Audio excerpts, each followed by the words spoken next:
நேர்ல யாராவது திட்டிருக்காங்களா? திட்டல. இந்த சின்ன பொண்ணுங்களை கூட்டிட்டு கடைக்கு யாராவது ஒரு அம்மா போச்சுன்னா நம்ம ஒரு ஆக்டிங் தான், பட் அந்த வழியா போகும்போது அந்த அம்மா ஒரு ஷாக் ஆகுது பார்த்து அந்த குழந்தையில கையை பிடிச்சிக்கிறாங்க. நினைச்சா ஐயோ இது என்ன இந்த அளவுக்கு கனெக்ட் ஆகுது. அது மத்தபடி ஒண்ணுல அந்த மாதிரி விஷயங்கள். ஏன்னா யூஸ்வலா வந்து ஒரு ஆர்டிஸ்ட பார்க்கும்போது ரெகக்னைஸ் பண்ணிடுவாங்க, போட்டோ எடுக்கணும்னு வருவாங்க. பட் இவன் இந்த மாதிரி ஒரு கேரக்டர் பண்ணிருக்கானே அப்படின்ற ஒரு இது இருக்குல்ல. வந்து நிறைய பேர் அப்ரிஷியேட் பண்ணுவாங்க. உங்களுக்கு தெரியும். இல்ல ப்ரோ, பசங்க வந்து நம்ம ஃபன்னா இருப்பானுங்க. தலைவா நீ பண்றதுதான் கரெக்ட் தலைவா, பண்ணலன்னா சாவடிச்சு அந்த மாதிரி ஒரு என்ஜாய் ஜாலியா பேசுறதா.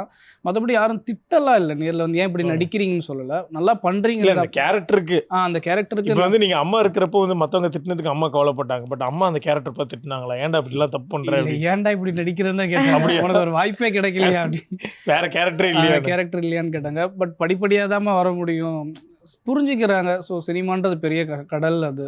ஸோ அதில் சின்னதாக பண்ணுறது பெரிய விஷயம் தான். அதனால ஒன்றும் சொல்லலாம்.